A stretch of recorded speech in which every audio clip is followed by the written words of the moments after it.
Okay, we're going to continue our discussion of using the chain rule to find derivatives. In this case, though, we've seen this in the introduction, that a special case of the chain rule, which is what we're working with today, and that's called the general power rule. So let's look at some more examples. So in this case, we'll say f of x is the function 2x minus 3, except to the second power, to the 15th power. And we're to find f prime of x. Now, like I was mentioning just on the introduction, when that exponent is a 2, then it's not a problem. But if that exponent is a 15, we can't multiply it out. So, but using the general power rule, okay, this is pretty easy. Let me remind you of what we're doing, the general power rule. To find f prime of x, it's specifically for cases where we have a polynomial to a power, something inside parentheses to a power. And what it says to do is to take the power down and write it in front of the parentheses, and then calculate the new power on the parentheses by taking the old power and subtracting 1. And then we have to remember that we have to multiply that result with the derivative of what's inside the parentheses. That's the way we might write it down. I recognize that we could probably do these calculations in our head. Okay, and let me, rather than writing f prime over and over, what I'm just going to do is leave the left blank and just come down on the right side. So we recognize we have a 15, a 2x minus 3, and that exponent is actually 14. And we recognize the derivative of 2x minus 3 is just the number 2. And so we'll clean that up a little bit by multiplying the 15 and the 2 together and getting a 30. And of course, it's 30 times 2x minus 4, 2x minus 3. Sorry about that, with an exponent of 14. So that's our final answer for the derivative. Now, we're going to look at clearly some more examples, but it's kind of like with the basic rules, there's some unexpected applications or results from this general power rule. So in this case, we're going to say, okay, f of x is a function that is 1 over x squared minus 5 to the power 4. So it's actually a fraction. Now, and we're supposed to find f prime of x. Now, the general power rule, if we look above, just means that we don't have a power inside of a function. We have parentheses with a power on it, and that is not in the denominator. So that the general power rule didn't say anything about powers in denominators, did it? So we have to kind of use a little ingenuity here. And that ingenuity is that before we find the derivative of f, we rewrite it. That is, we write it as x squared minus 5 to a power of negative 4. So this requires that we understand how we can rewrite algebraically and put this in a form that's more useful to us. Now, once we have this form, the general power rule applies. It's just that the exponent's a negative 4. So when we go find the derivative, of course, again, using the general power rule now,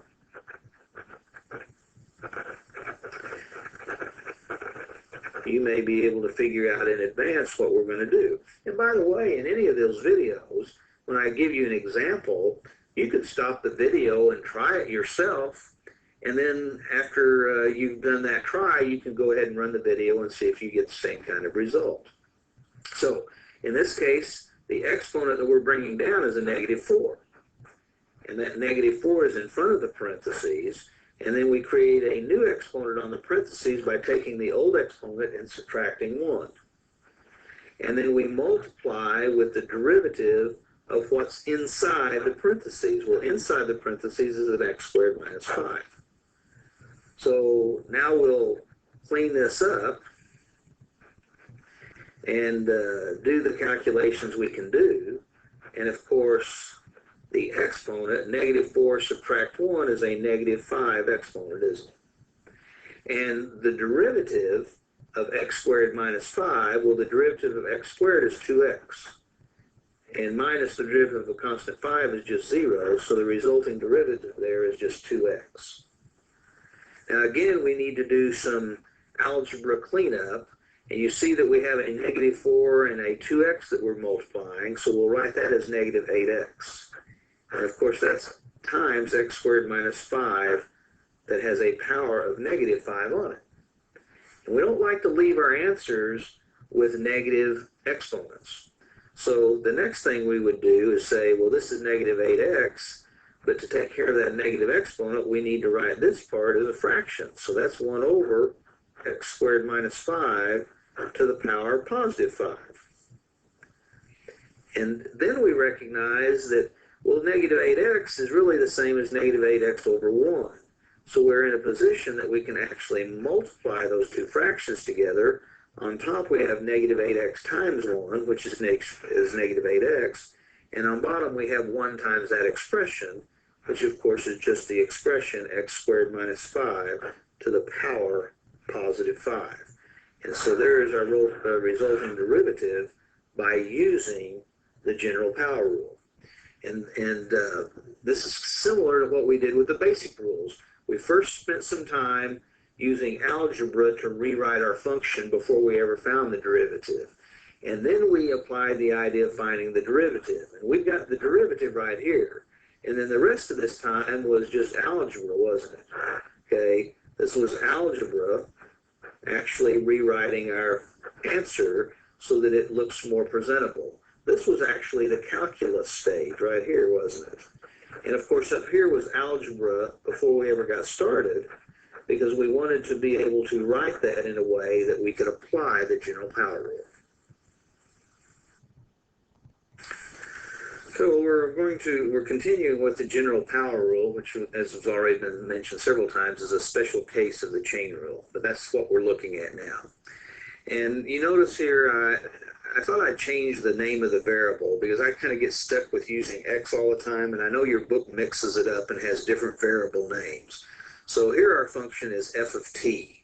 The variable is t. F of t is the square root of 2t squared plus 1, and we're defining the derivative f prime of t. Now, in the last example, we saw 1 over an expression to a power, and we rewrote it. And we're going to continue with the idea that we can actually rewrite things before we apply the general power rule, because the general power rule doesn't say anything about square roots, does it? But we recognize that we can rewrite a square root as a power of 1/2. So we can rewrite that function f of t as a power of 1/2 rather than an exponent, rather than a square root. And now what we have is an expression in parentheses to a power. And so the general power rule applies.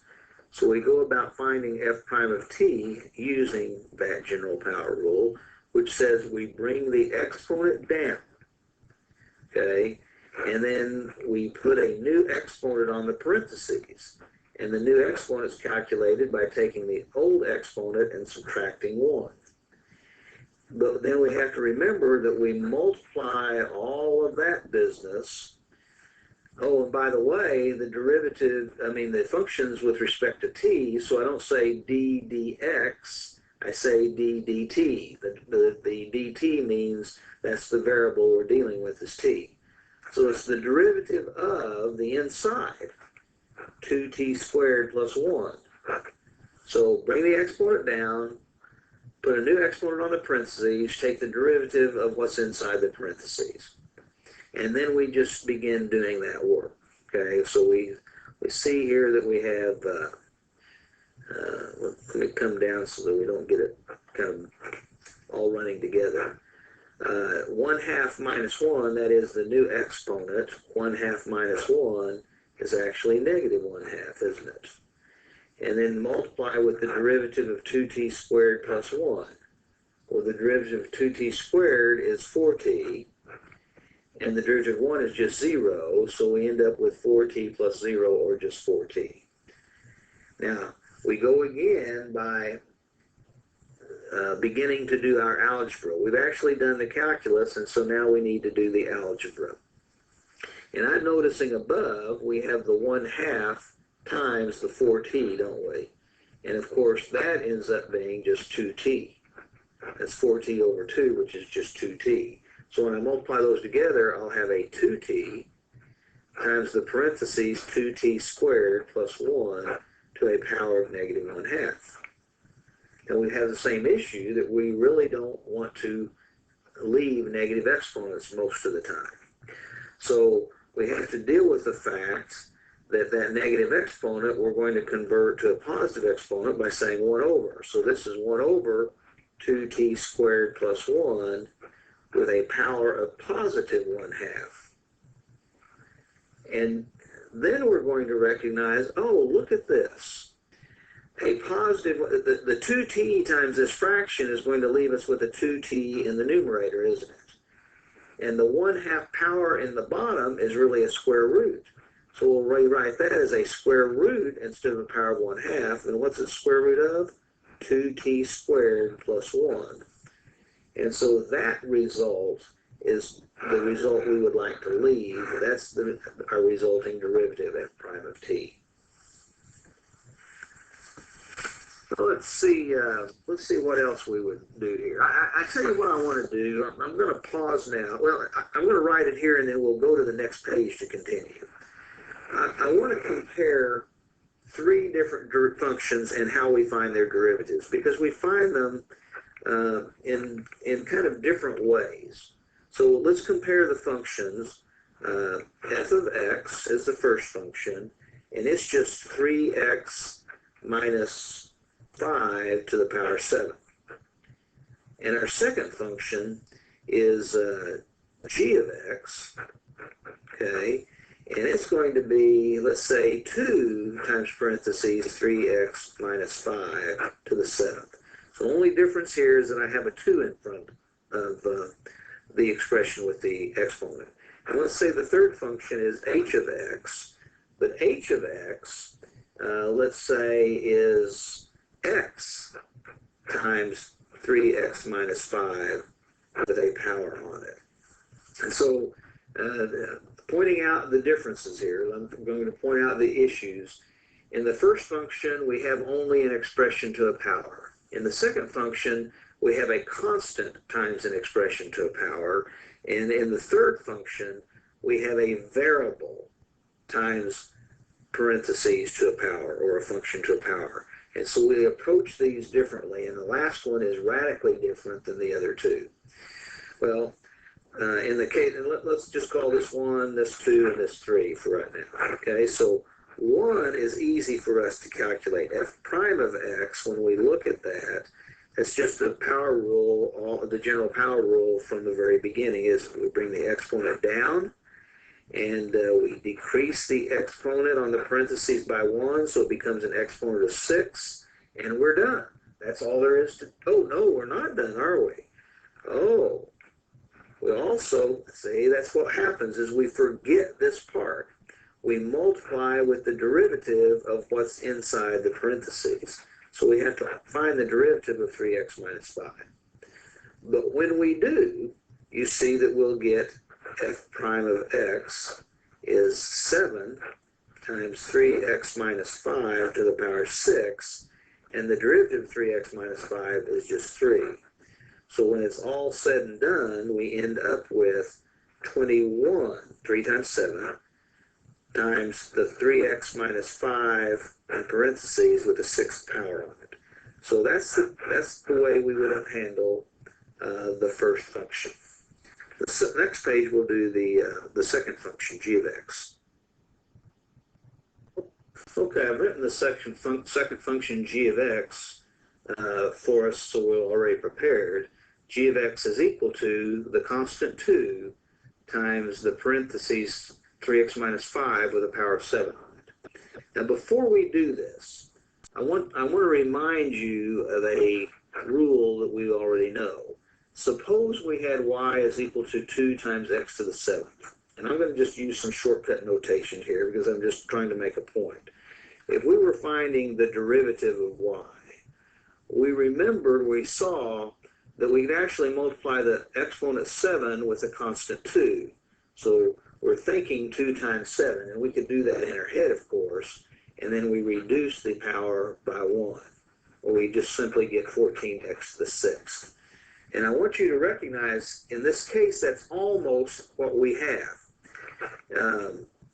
We're using the general power rule, but the part we're using the general power rule on is parentheses, or it has a constant of 2 in it. So what we're actually going to do, instead of just bringing the 7 down, we're going to multiply the 7 and the 2. Because this is basically a constant times a function. And when we find the derivative of a constant times a function, it's the constant times the derivative of the function. And that requires bringing the 7 down, but we're multiplying with a 2. So we'll just really say 7 times 2 is 14, and then we're going to reduce the power 7 to a 6, but we can't forget to take the derivative of the inside. See, that's the part that we have to really be careful of, otherwise we'll overlook it. Okay, so now we have g prime of x is 14 times 3x minus 5 to a power 6, and of course the derivative of 3x minus 5 is 3. And so we finish this off by actually calculating the 14 times 3. And the 14 times 3 is what, 42?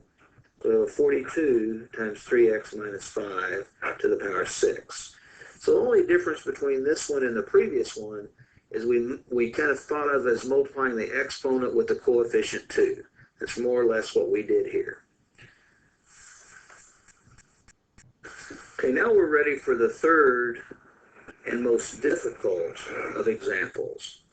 So the third example, we had a function h of x, and it was equal to x times 3x minus 5 to the power 7. Now, this is a lot different, and what makes it a lot different is that the x is not a constant. We don't have a 2 in front, we have a variable in front. And so what we really have here, in this position, we can think of that as a function itself. See, that part is a function that we might call u. And of course, the part we have here, that's another function. All of that, even including the exponent, that's a function v. And so we really have a product. So let's be clear about this. Because of what we see here, we have to do this. To find the derivative in this case, that is, to find h prime of x, we must use the product rule. Regardless of anything else that's going on, we must use the product rule. And that's the hard thing for us to recognize, or to get used to. You soon will recognize that. The previous example, number 2, that 2 in front is a constant. Didn't have a variable. But as soon as we have a variable that's being multiplied, then we have to think of the product rule. Now let's remember that if we consider h of x as being the product of u and v, then the way we find the derivative, that is, the product rule, says take the first function and multiply with the derivative of the second. And then add to that the second function and multiply that with the derivative of the first. So that's what the product rule says. We're going to come over here and we're going to apply that product rule, writing out what the calculus says to do. Okay, so we're not going to do the calculations. We're going to write out in calculus form what this says. So the first function is x. So we write down the first function, and we multiply that with the derivative of the second function. So here's the way we call derivative. Derivative of with respect to x. That's what that d over dx means. Now what are we taking the derivative of? Oh, the second function is 3x minus 5 to the power 7. See, that's the second function. And we're a little bit ahead of ourselves when I mention this, but to find this derivative, we're going to have to use the general power rule. So we're really getting several things going on. Now, we're not finished with the product rule. So we have our plus sign, which is in the product rule. And now we say the second function. Well, the second function, the v, is the 3x minus 5 with the power of 7 on it. And we multiply that with the derivative of the first function. And so I'm writing derivative of. That's what that means. Derivative of the second function, well, the second function is just x. So we're finding derivative of just x. Now, we have some work. Okay, we need to find these derivatives. So here we have our x, and when we calculate the derivative of 3x minus 5 to the 7th power, remember what we have to do. So we have to bring the 7 down, decrease the power on the parentheses by 1, and don't forget this. We have to multiply that with the derivative of the inside. And the derivative of 3x minus 5 is just 3, isn't it? Okay, so all inside these outside brackets is the derivative of 3x minus 5 to the 7th power. We use the general power rule. Don't forget where this came from. That's important. Then over here we have plus. And then we have the 3x minus 5 to the power 7. And of course the derivative of x is just 1. Now, I'm going to clean this up again. We're going to go through the process of kind of rewriting things so that we see what we have. And I don't need all of these brackets. I'm going to replace these. Actually, you see what we really have, and I'm going to just do it this way. We have an x times a 7 times a 3x minus 5 with a power 6 on it, and times a 3 in front. And out here, 1 times anything is just what we're multiplying 1 with, and so we just have a 3x minus 5 to the power 7. Now, in the front term, we have an x times a 7 times a 3. Why don't we write that as 21x times 3x minus 5 to the power 6, plus, over here, a 3x minus 5 to the power 7. Now, what we're going to do here is something that you practiced in the review when we were factoring some complicated things. And it's kind of easy. Let me just make this note over here before we actually do the work. If I ask you to factor, let's say, 7, I guess we'll use a capital P, 7p to the power 6 plus p to the power 7, you would recognize that there's a common factor of p, isn't there? And what we would factor out is a p to the 6th power. And what would be left behind would be a 7 plus p to the 1st power. Or I'd probably put those in parentheses. Now, what I'm wanting you to look at in what we're working on, and this is an important step, this is something that you need to practice and get used to. But if we look at what we have on the right side, we see that 3x minus 5 appears on both sides of that plus sign. So this 3x minus 5 is actually a common factor. Well, if 3x minus 5 is a common factor, that means we can factor out 3x minus 5. So we put it in front. But now, what power do we factor out? We always use the lower power. And since the lower power is 6, then we factor out actually a 3x minus 5 to the power 6. Now, that's what we put in front. That's like the p to the 6th over here. And then what do we have inside? I'm putting brackets here to make a point. Well, in the first position, we'd have to have a 21x, because 3x minus 5 to the 6th power times 21x is how we get this first term, isn't it? And now we've got to get the second term, which is 3x minus 5 to the 7th power. Well, if we have 3x minus 5 to the 6th power and we need to get a 7th power, then we have to multiply a 3x minus 5 with the first power, because we would add the exponents, and that's what would give us this term, isn't it? Now, we take what we've got and we massage it a bit. That is, notice that we normally don't put an exponent on parentheses. And so, I mean an exponent of 1. Well, in fact, we normally don't even write an exponent of 1. So I'm just going to write this as 21x plus only a 3x minus 5. And that allows me to think about what I really have inside. So what I really have inside over here is a 21x plus a 3x minus a 5. That's really what I've got inside. And when I recognize that that really is just a 24x minus a 5, I can make a replacement. That is, I can write this as 3x minus 5 to the 6th power, and I don't really need the brackets anymore because I just use those to notice the difference between the brackets and the parentheses. But the whole inside of those brackets simplifies to 24x minus 5. Now, that's really where we would stop. I mean, what we've done is we've cleaned it up and made it as simple as possible, and we did that by factoring. Now, factoring isn't always what we try to do to make it simpler, but in a problem like this, we'll agree that that's much simpler than what we had when we had 2 terms. So this is the way we would leave our answer, and that more or less, we'll do one more problem.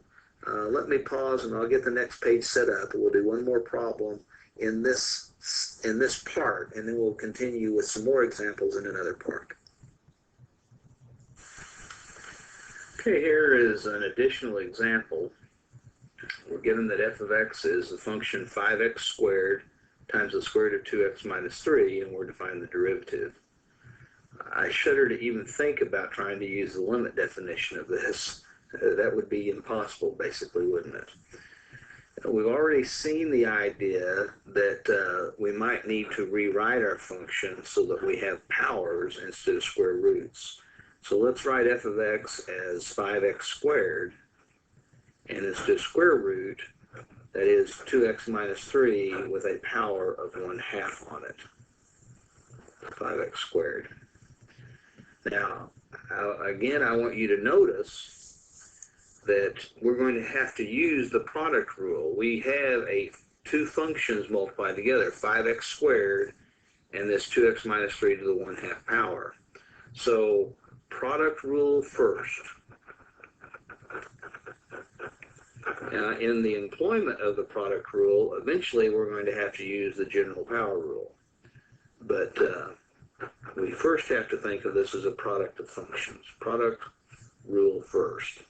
And remember, if we're talking about the derivative, if we're talking about f of x being u times v, then f prime of x, the product rule says first function times derivative of second plus second function times derivative of first.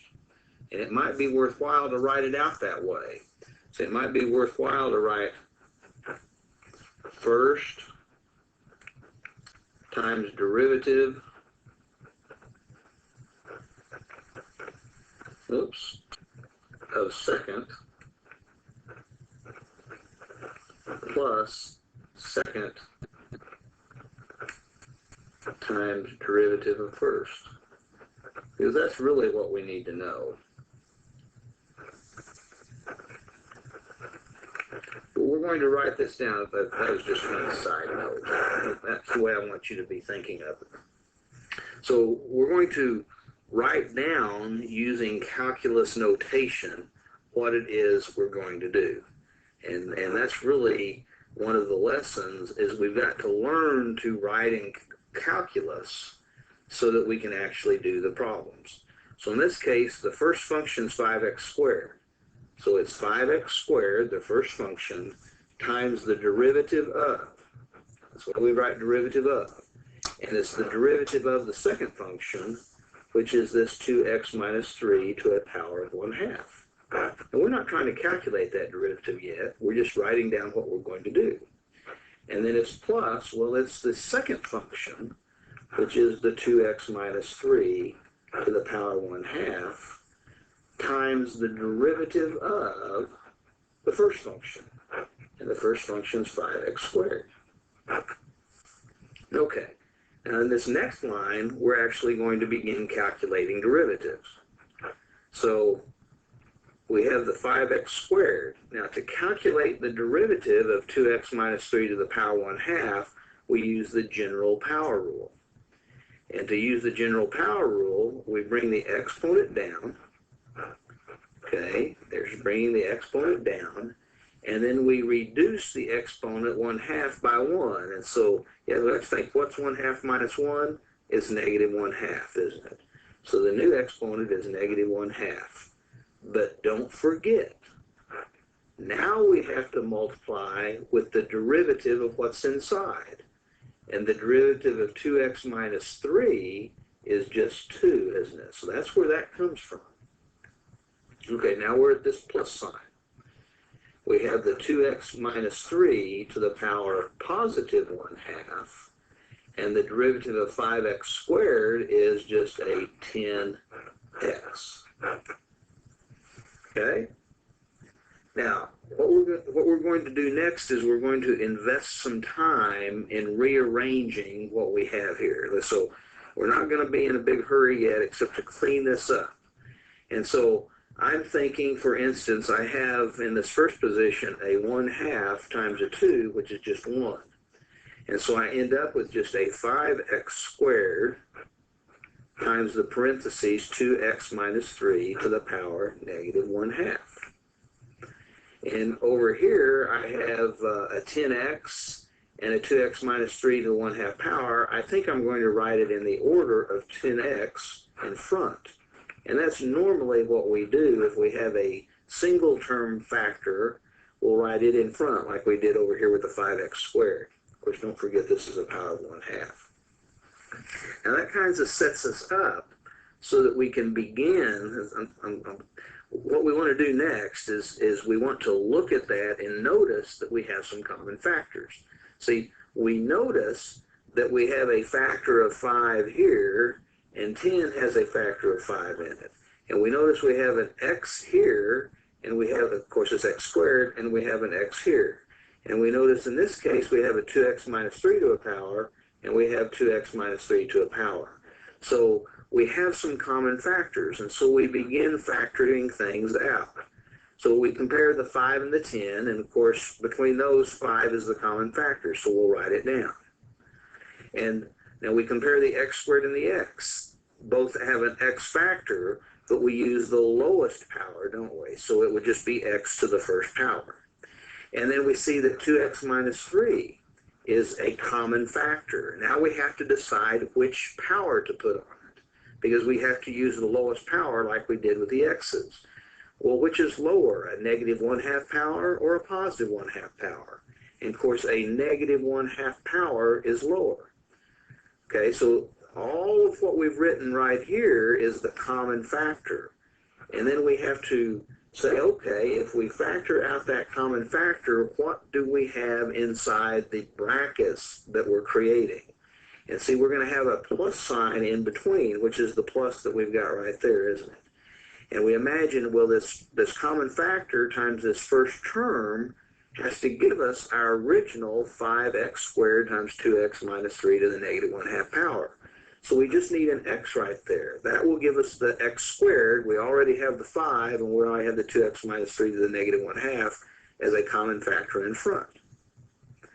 Now, when we move over to the second position, behind, to the right of the plus sign, when we multiply out, we've got to get this second term here, don't we? And so the 5x times what gives us the 10x? Well, we need a 2, don't we? Now, here's the hardest part. We're going to have a factor of 2x minus 3, and we've got to figure out what that exponent needs to be.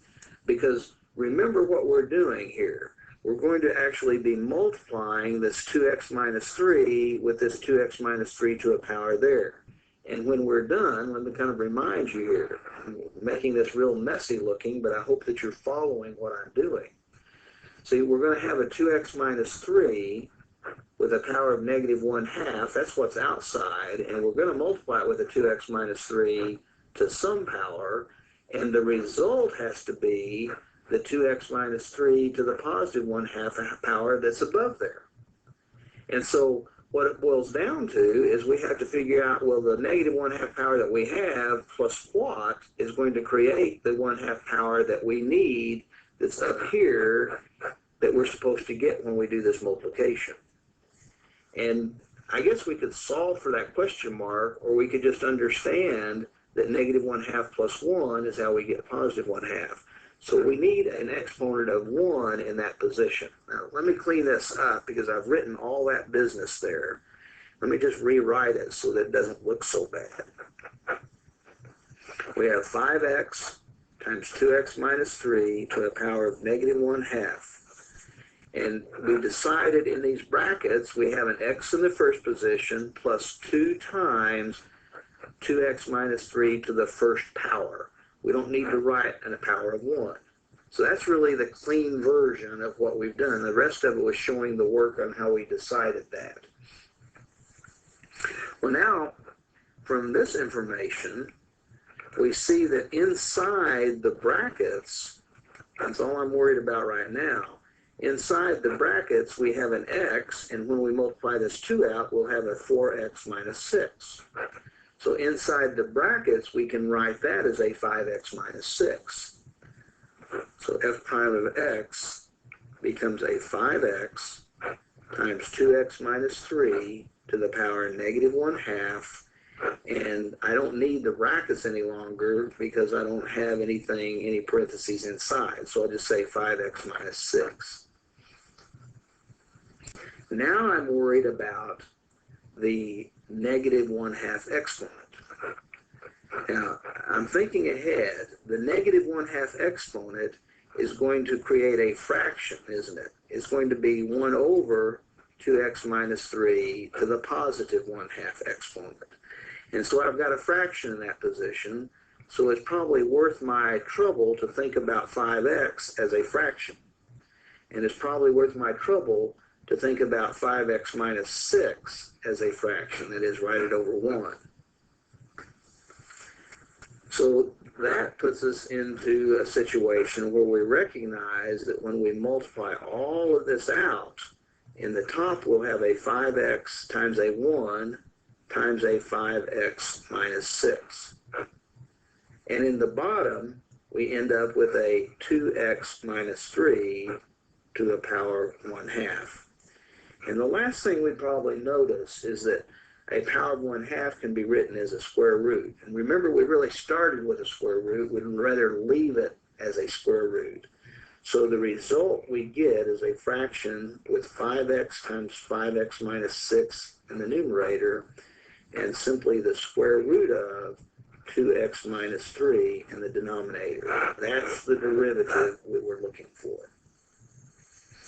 Now, I'm going to stop this portion and so that's the end of this video, but we still have more videos to talk about this chain rule because there's still some more complicated type examples that we want to look, but I think for now that's enough, and the next video will have those new examples.